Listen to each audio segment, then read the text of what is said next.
এরকম দোকানের মতো রসমালাই যদি বাড়িতেই বানিয়ে নেওয়া যায় তাহলে আর দোকান থেকে কিনে খাওয়ার কোনো মানেই হয় না। কিভাবে বানালাম সেই রেসিপিটাই দেখাই। প্রথমে 1 লিটার মতো দুধ জাল দিয়ে ছানা কেটে নিয়েছি। এরপর ছানাটা জল ঝরিয়ে রেখে তার মধ্যে সামান্য একটু ময়দা দিয়ে মিহি করে মেখে নেব।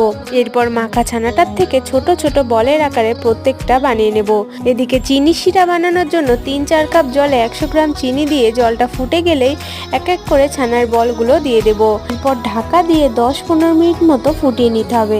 তারপর দেখা যাবে এগুলো পুরো রসগোল্লার মতো ফুলে গেছে।